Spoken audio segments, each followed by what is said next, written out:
I have finally finished my LEGO airport and connected it to the rest of the LEGO city, and in today's video I'm going to show you the entire progress, all the little details we've added, how we've lit up the runway and the entire airfield at night. But before I'll show you that, I'd say let's start at the very beginning with how it started. An empty wooden table and a ton of base plates being the beginning of this massive airport, with the runway itself being over 4 meters long, and I'd say that's exactly what I'm going to start with. There you can see me laying out the frame of the runway, which is of course once again built using the so-called snot building technique, which then furthermore allows me to have all these thin markings just as I've done it with the road, but in this case on a completely different scale. It's going to be absolutely crazy with all the thin markings I'm going to add throughout this video and the upcoming months. Although the main runway is built along the studs, all the little side paths with the taxiways, for example, right there, are going to build using an angle, which you'll see that in a bit, massively regret, because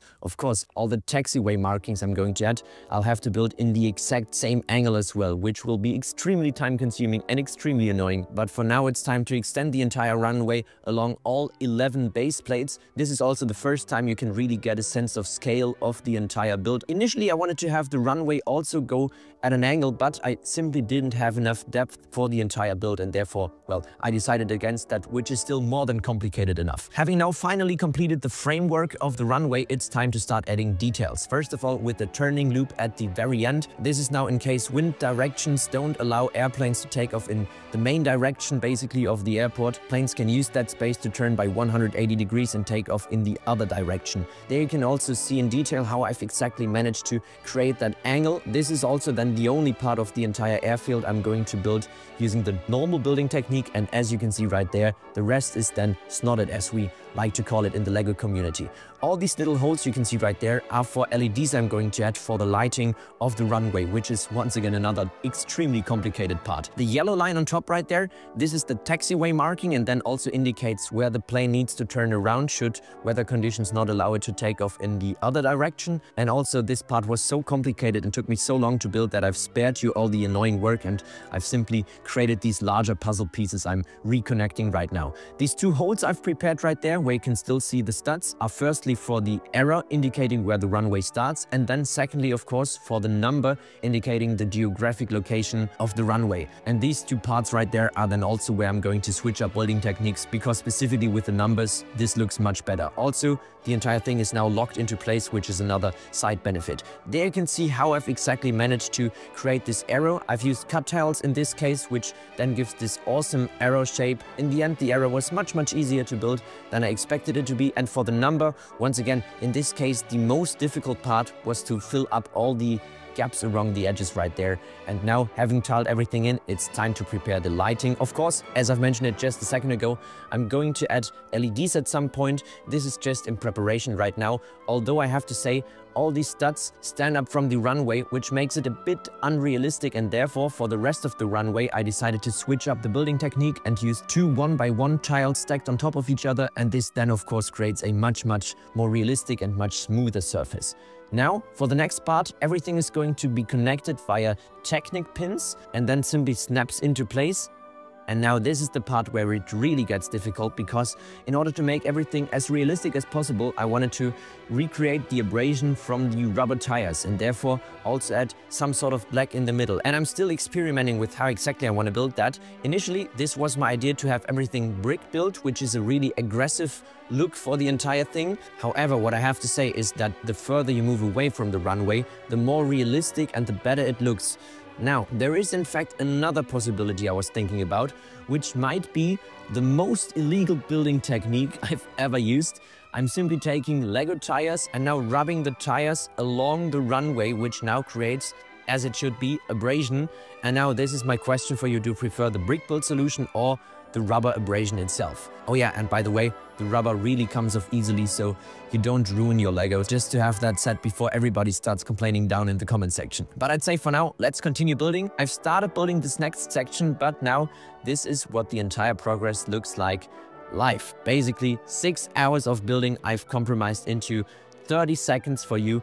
What took me so long in this case were all the taxiway markings and the indicators for where the planes should land. And I think what's also really visible in this time lapse is how I build something, then destroy it once again, redesign parts. There, for example, these are these angles I was talking about at the beginning of the video, which were the most annoying part, but in the end really look awesome. For the number, of course, since I've used 33 on the other side, at the other end of the runway, number 15 has to be added. And this is probably my most favorite part. Everything actually aligns with the Earth's magnetic field, just as it should be, which leaves me with one last thing I have to do for the runway. Of course, the lighting at the end of the runway, as well as on the sides. Now, since behind this section of the airport, the city is going to be continued, I want to have airplanes mainly lift off into the other direction, and therefore I've decided to add red lights in this case, but theoretically we could also make everything programmable and then we could switch out lights. I've now, of course, also added lights along the edges of the runway. One thing I have to add where the taxiway is are all the taxiway markings, which are usually blue lights. In the end, this section is going to look something like this with the blue lights right there. What I, of course, have to do at some point is add blue lights to the entire taxiway markings as well. And now one more thing I really want to do, also to get a sense of space, is cover up everything with green plates once again. And man, I have to say that I really underestimated how many 16 by 16 plates it's going to take me to cover up this entire area right there. So after having raised everything by one brick, I quite quickly realized I was running out of these 16 by 16 stud plates once again. And after a 2-week break, the next order of plates arrived, and you have no idea how expensive they are, but let's not talk about that now. The important thing was I could finally continue building, and after having finished off that grass section, I could continue with the airfield. First of all, with this diagonal taxiway leading onto the main part of the airfield, I completely revised that because I still needed to add brick modifieds. I'll show you that in just a second. And now this is super satisfying how exactly I've managed to completely get rid of the gaps with these diagonal edges right there. Just to quickly finish that off, and now these are the brick modifieds I was talking about I added to the sides, allowing me now to add this double line which indicates that airplanes have to halt just before entering the runway. Now, and when we continue building the main airfield right there, this part took me literally days to prepare with all the different modules I'm connecting right now. Now, in theory, the way this works, as a pilot coming from the runway, you now have two taxiways you can take, taxiway A and B. I'll mark that towards the end of the video. And now from each taxiway you have two directions you can continue, left and right, and this now leads you to the different parking spots of the planes, which I'll also number right there on the right hand side. You can see that with parking spot number 1, and this gap I left right there on the left hand side, this will be of course 2, I'll add in just a second. In between the different SNOT modules I'm adding, I'm always using normal bricks in order to lock everything in place, otherwise the entire airfield would have been way too unstable. This, by the way, is number 2 I've added right there. All these different lines I achieved by using brick modifieds within these SNOT modules, once again turning the studs by 90 degrees, and this then all snugly fits into place. Really satisfying how exactly that worked, but it also took me ages to build that. Now, everything at this point was a bit too smooth if you ask me, because if you look at airfields from satellite images, you can always see this sort of grid coming from the concrete slabs that I used to build airfields. And now my idea was that I might actually switch up building techniques in order to achieve that grid. And what I now tried out, but I'll say that right away, I'm not too sure about if I'm going to leave it like that, is use these 4x4 tiles. I've never used this piece in my life before, but I think this would be the perfect opportunity for that. Although it might be a bit more realistic, I know that, it also doesn't look as satisfying as the rest of the entire airfield. But once again, another advantage is that it locks everything into place. This is once again important because with all these other SNOT modules I'm adding right there, for example this road piece, all the taxiway markings, which I of course have to build using the SNOT building technique, otherwise the thin lines wouldn't be possible. And this is the big advantage because it simply locks everything into place. Back there, this is parking spot number 3. I might also add 4 and 5 at some point for smaller airplanes, but for now these are the 3 main spots around the terminal. Now I'll talk more about how exactly I like or dislike this grid in the middle of the airfield towards the end of the video. For now I'd say let's continue with the taxiway markings we still have to add.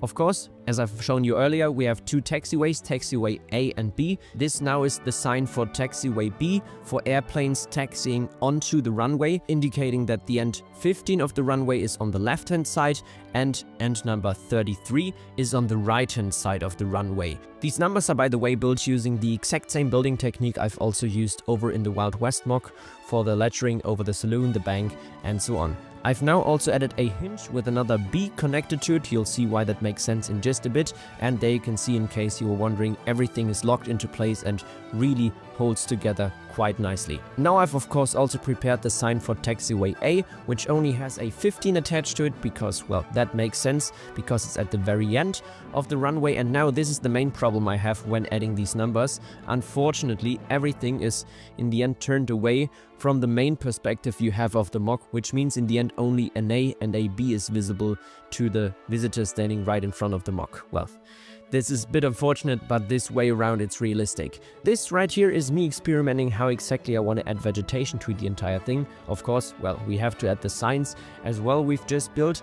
And now, as you can see with these plants, I tried out whether I want to have them lowered down, integrated into the green plates, which might look a bit more realistic, or if I simply want to stack everything on top of these studs, which would of course be much quicker, but on the other hand looks a bit too overgrown for an airfield, especially in combination with these taxiway lights on the edge. I've tried using less grass on the other patch right there, which I personally prefer a bit, although it's, well, much more complicated. Another thing I still have to add in this section right there are the reflective panels that are placed on the opposite side of the end of a taxiway, because under poor visibility, for instance, pilots can then see that they can no longer continue taxiing forward and have to either turn left or right. I've now used these plate modifieds right there and still had 2 studs remaining, which is a feature specific for this very piece right there, which now allowed me to add 1 layer of tiles facing outwards on each side, which is a little fun, a bit more complicated building technique. Next up, it's time to move back to the airfield. This is how far I got during my last airfield building session, and this is now the remaining gap I still have to fill up. And what I've decided to add right here is a small corner for private planes, which of course means all the parking lots for the individual airplanes are going to be much smaller than the main ones around the terminal. By now I think you all know the basic building technique I've used in this area right here, and therefore let's quickly skip over that part. The only thing that was extremely difficult to build is that small sign right there. I tell you one thing, I'm never going to touch that again. This is one of my most illegal builds so far, and the sign basically indicates that only airplanes with a maximum wingspan of 24 meters can enter this section right there. Then I've just finished off all the corners surrounding the airfield, and with that finished, it's now finally time to leave the airfield behind us and start with the terminal, something I was looking forward to for a really long time now, because it's finally a new building and something modern which requires really new building techniques I've never used too far. What I've decided to use for the exterior facade is on the exterior inverted slopes, on the interior normal slopes, and then glass panels on hinges, which then allows me to tilt the entire thing to whichever angle I like. And since the entire glass front is then connected to 12 studs in total, it also is more than stable enough. And having shown you the basic building technique, I think it's time to start designing the exterior facade. The great thing about this way of building the terminal is that although the outline of the terminal is quite small, we still have quite a few studs. We go outwards towards the roof, which then makes the entire building look much larger than it actually is, which is the best thing you could possibly have when having this limited space right here in the corner of my airport. In total, I didn't use too many different pieces because, as you can see, I've only used quite large pieces with all the glass in front right there. For the interior, this is for stabilization basically right now, to then hold up the roof, and it also looks good. So these pillars in the middle don't just look good, but they actually have a structural function when it comes to the building. And having now gained a basic idea of what the terminal is going to look like, it's time to design the roof. First of all, I took measurements of the entire thing.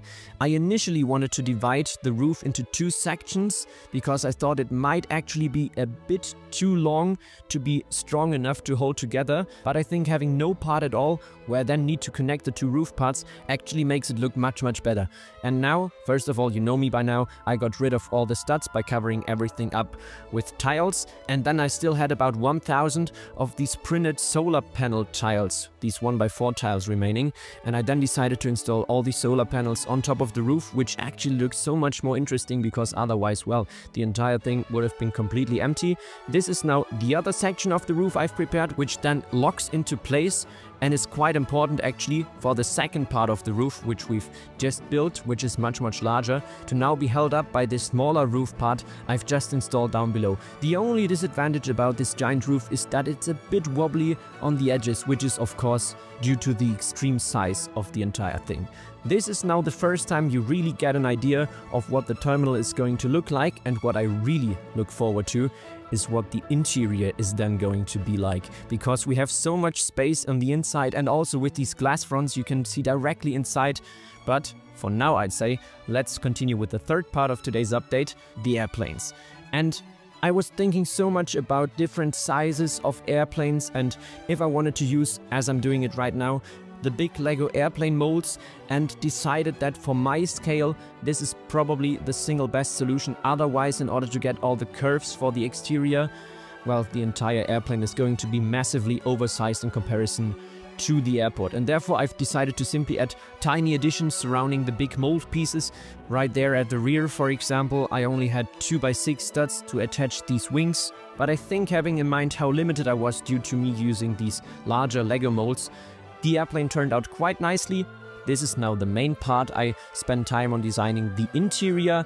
I've completely designed all the individual chairs by myself, not used the Lego chair mold, for example, and although there isn't unlimited space on the inside, I'm quite aware of that, I still managed to add a little bathroom at the very end, and, well, there you can see these two connecting parts for the giant wing mold.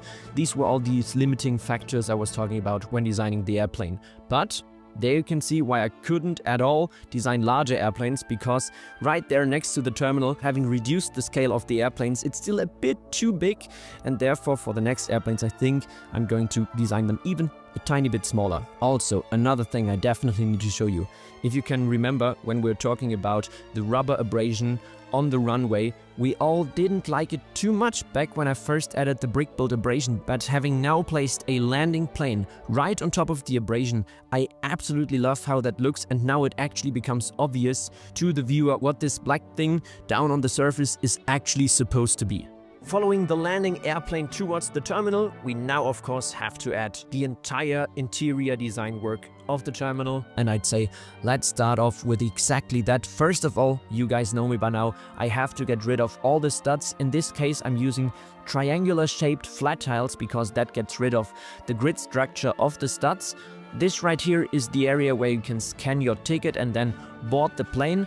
All the seating areas inside the terminal are completely built from scratch, so I haven't used the pre-molded Lego chairs, although that would have spared me quite a lot of pain and time, but it looks better that way. This right here is a small counter where you can buy snacks, something you can always find in this waiting area inside a terminal. I've also managed to place a few plants throughout the terminal because that always adds life. And then for the second little shop I've added, in this case this is a newspaper stand, also something you can always find inside airports. In this case I've also placed a few postcard and newspaper stands in front of the little counter right there, just to fill up the space. And then as soon as I've added minifigures, everything really starts to come to life. Now let's take a look at the front section and the entrance of the terminal, because as you guys know, this is where the security area of course has to be placed in. And first of all, this is this giant metal detector where you can walk through, and right beside that I'm now placing this conveyor belt on which you place your carry-on luggage, and this is then slowly pushed through that scanner that checks if you have any dangerous substances in your luggage. On the side of this box that scans the luggage, you can see the screen where the security workers can then actually take a look inside the luggage and see if there's anything inside that shouldn't be taken on a plane. And then of course behind the metal detector there's another guy with a little handheld device to then further check a person should he not pass the metal detector test. Right in front of the security area there of course is the check-in area for the heavier luggage, so you can give that away before boarding the plane. And this is where I could now also building technique wise, really experiment and develop new little things, for example with the angled conveyor belt or the chairs that are placed inside these two studs of the 2x3 plate, so you have that centered. Really fun little building techniques that also took quite some time to develop but look great in the end. Behind that check-in area, of course, the different arrival and departure times of airplanes are displayed, and for some little fun storytelling, this right there is one annoyed customer who just got told that his luggage is way too heavy and therefore he's currently unpacking everything, sorting out different jackets and trousers and then layering them on top of each other to not pay a toll for overweight luggage. Little fun storytelling that of course has to be placed inside the terminal right there.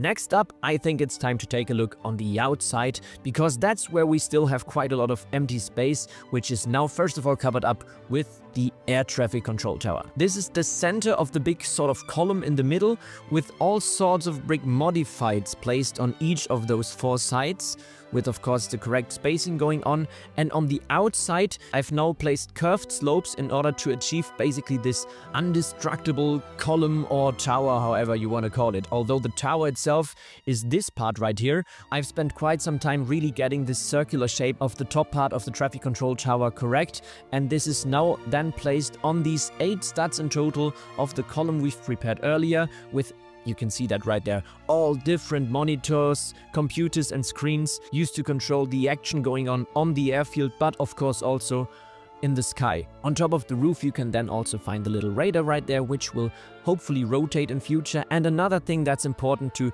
keep track of the traffic that's going on the airfield are of course floodlights for the night. And I've already prepared everything for the future cables I'm going to add, and therefore I've also used these hollow 1x1 round bricks. Although there might have been smoother building techniques I've also experimented with in future. As I've mentioned, I wanted to light everything up just right there, for example, as it's the case with the basketball court. I want to add the exact same light but on a much larger scale, and therefore I have to place the cable somewhere, and everything is pre-planned in this case of course. Don't think I have to tell you what this right here is. The only difficult part with these stair cars that I used to board the plane is that I really needed to size down the scale, and therefore it's placed on a 4-stud wide vehicle, which is something I usually try to avoid when building vehicles, but in this case the contrast between vehicle and airplane would have otherwise been too small, and I don't want to have any oversized vehicles of course, and therefore everything is perfectly fitted to the size of the airplanes. And this is what now the staircase looks like, leading up towards the airplane for the boarding process, or in this case I've added passengers leaving the airplane, mainly also to add a bit of storytelling on the tarmac itself, because otherwise that's quite boring. The next vehicle that was quite difficult building technique wise because of all the jumper plates right there. I'll let you guess what that vehicle is supposed to be in the end, but the reason for all these jumper plates was that I once again wanted to size down the vehicle a bit, make it 5 studs wide instead of the 6 studs, so every stud counts in this case, and therefore everything was a bit off-centered. But still, as you can see right there, a minifigure perfectly fits onto the vehicle, and of course, more vehicles are to follow in future. For now, I'd say let's focus on the most annoying part, I think that's fair to say, of today's video, the vegetation. I think it's been over a month now since I first shown you my first experiments for the vegetation, and I've now prepared all these green bear claws on a larger surface area so we can really get an idea of how that looks. But we'll continue adding vegetation in just a bit. Before that, I have to mark out the airport grounds, and for that we start off using these chain link fence elements to build a fence for the airport, as airports are usually fully enclosed. However, I immediately severely underestimated how many parts are needed, and unfortunately this is going to be a reoccurring problem I'm going to have over the next minutes, because next up I continued building the vegetation. For the front area I used these bear claws and arranged them along the fence line, creating a flattened effect as if the wind from the turbines have pressed the grass down. This works visually well, but I immediately ran out of pieces again. Improvising, I added a lawnmower at the edge right there, and before we come back to this front area, let's take a look inside the fence. Beyond the fence, outside the airport grounds, there's typically a field or forest, and in this case, I'm using a new tree building technique. likely unfamiliar for most of you, but over the past months this has sort of become the gold standard for coniferous tree building techniques.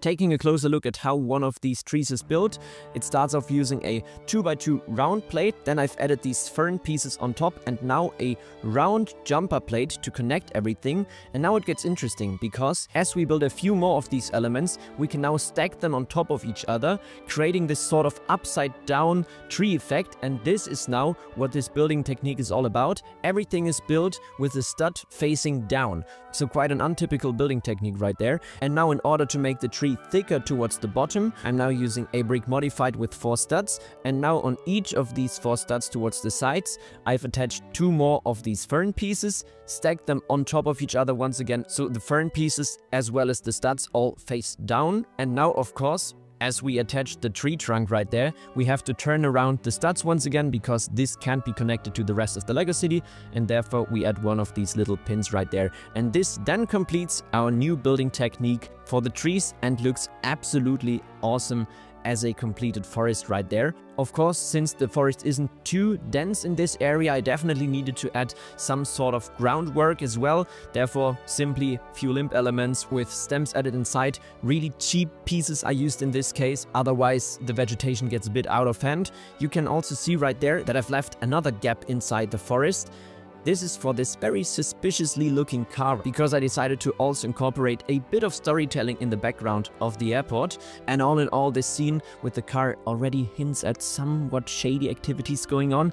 This leads me to the subplot involving the counterfeit money story, because what's going on in this area right there is that the mafia is currently smuggling counterfeit money onto the airfield along other suspicious goods, which of course now means we have to build something these goods can be exported with. And for that, you might remember that quite a while ago we started these little parking spots for smaller airplanes, and this is also exactly what I'm next up going to build. This right here is going to be a small Cessna plane, and honestly this part of building Lego is my favorite part. Not building trees and hours of repetitive vegetation, but little intricate builds like this one, where you can really spend hours fine-tuning certain details and parts of the airplane. For example, right there, these bars used to connect the main part of the plane with the wings, for example. This is something you quite often find with these small Cessna airplanes, and details like this have to be represented in the model itself, otherwise it just doesn't look realistic at all, and this is what I definitely enjoy most. Then I added this first little Cessna to the parking spot right next to the fence, and I liked the build so much that I decided to add a second plane as well, slowly but surely starting to fill up the, at this point, still a bit too empty airfield. But we'll come back to that later on during the video. In the meantime, it's time to continue on this large empty field, and for that I first of all removed the lawnmower once again, and then decided to add one more little grey cutout built with the exact same building technique I've also used for the rest of the airfield as well, as you can see right there, with the snotted bricks, and also added brick modifieds in order to attach certain parts. And what I'm now building on top of this little area right there is a so-called glide slope antenna used for sending radio signals up to landing airplanes, so they know at which height they are currently flying towards the airport, so they don't miss their landing. Some more vegetation we quickly skip over, because now we have to add more important instruments used for landing. For example, in front right here, we now add precision approach path indicators. These are simply lights that, similar to the glide slope antennas, signal the landing airplane on which height it currently is towards the landing. Then, next up, something that you can always find at airfields, and this is not something used directly for air travel right now, but maybe with the first instrument I'm adding right there, you might notice what this is supposed to be. These are just different weather stations used to collect data, not only for air traffic, but also for the meteorologists working there. Next up, I wasn't quite satisfied with the fence at this point, and therefore I started fine-tuning and experimenting with the top of the fence, because I wanted to add barbed wire, which is something you can always find surrounding airfields, and therefore I used these chain elements, rolled them up, and then, as you can see right there, it sort of looks like barbed wire. At the beginning, I didn't really like it, but then the more of these elements I added, the better I think it looked. Another thing I also then reworked afterwards is the top of the pine tree, because I added this cone with a bar inserted into it, because now it finally looks as if the trees also have a proper top, which was missing at the beginning. By the way, in this quick before and after picture, you can really see the importance of vegetation even at an airport. Next up, after this section, it's time to continue on the other side of the airport with the main airport building. And for that, we start in the beginning with some more tiling. As you can see right there, I'm continuing the exact same pattern I've also used within the rest of the airport building to simply continue this style. Then, in order to continue the building itself, I'm starting off with this cutout right here. This is where now luggage is loaded onto these luggage trucks, which then furthermore load up the airplanes. Therefore, you can see this conveyor belt right there I've added in the corner, where of course luggage comes out of the underground transport system. In front, I've decided to add a little illegal building technique. The look of these bars is achieved by tiles in between studs, which is then connected on top once again in order to be stable enough. As you can see, of course, it is an illegal building technique and therefore not quite as stable as the rest, and then everything is closed off with the visitors platform right on top, which of course has to be connected, but just give me a second for that. The rest of the facade of the airport is built in the exact same style as the main terminal building as well. Therefore, I've also added these large angled glass fronts on top via hinges. You can see I've achieved the angle, and then everything is separated off with inverted slopes to represent large concrete beams. This is also, by the way, so everything is stable enough. Next up, it's time to continue in this small room right there, because this is now the main security area where luggage is first of all scanned, and should TSA officers, for example, find something suspicious, they then open up the suitcase, look inside if there's actually any dangerous objects, and then should there be, like in this case, for example, dynamite inside, you as a passenger are ordered back in this security area so they can figure out what is going on. Also, as you can see right there, I've hung up some wanted pictures just to make the wall a bit more interesting. On the other side, so this is now the main entrance of the airport building, we can first of all reach the visitors platform via this curved staircase. I didn't want to spend too much space building that. And then you can see these self-check-in counters I've also added. Since the entire roof structure of the airport is quite large, we also had this problem with the terminal, I've now added quite stable beams and foundations for everything. This part was the smaller first little roof section, and now the second part of the roof is already much bigger, which then also adds tension problems I had, which I already knew would happen. Now, of course, in order to bring everything a bit to life, up on the visitors platform, you also need to have some visitors. And the second part I added, this is now from a, I think, 10-year-old Lego set. I had this small airport sign remaining and thought it looked good at this corner right there. I next up also built a small baggage tow truck. This is of course now for the area underneath the visitors platform, because that's where the baggage is loaded to then be transported to the airplanes, as I've mentioned earlier. And now one more thing I wanted to do is extend the tarmac just a tiny bit in order to gain a bit of space for airport vehicles to actually have a proper parking spot, because that was in fact a problem we had earlier on. The rest of the airport area is now once again fenced off, and on the inside, you guessed it, it's time for a bit more vegetation once again. Although I'm really fed up with vegetation at this point, this is important to gain the necessary space in between the tarmac areas and the landing strip and so on, but also not have the empty studs remaining. On the outside of the fence, I started adding a forest, although this at this point is mainly to get an idea of the color concept in this area and get a feeling for the space we have left in between the airport and the train tracks and the farm and so on. On the other side, where we built earlier, I now, since the parts have arrived, was able to finish off the fence, then added the remaining forest in the background. Also, once again, quite important to have a finished sort of frame for the airport. More vegetation. Then I've also added a windsock right next to the weather station, indicating the direction of the wind. I've started adding lead-in lights, although we don't have too much space remaining right in front of the landing strip, which on the other hand is actually quite a good thing, because I don't have too much remaining space for more vegetation I need to add. And then, as you can see right there, the entire middle area of the airport at this point is already finished. The only thing that is left for me to build is the connection from the airport to the rest of the Lego City. And before we come to the arguably most exciting thing about the airport build, lighting it up at night, I think it's time to connect the airport in this front section with this illegal curve building technique. I've actually quite recently posted this video, and therefore we'll just quickly skip over how I've connected the airport to the rest of the LEGO City, because it doesn't really fit the airport theme, but still is important for a cohesive build to also include this front part and entrance, if you want to call it like that, of the airport. So right here you can see in between this curve I added a small bus stop and just a drop-off zone where you can pick up or drop off relatives wanting to take an airplane. What we also must not neglect, of course, is a small train station. I honestly don't even want to call it that. It's more like a small platform, not really a full station, just with this covered stop.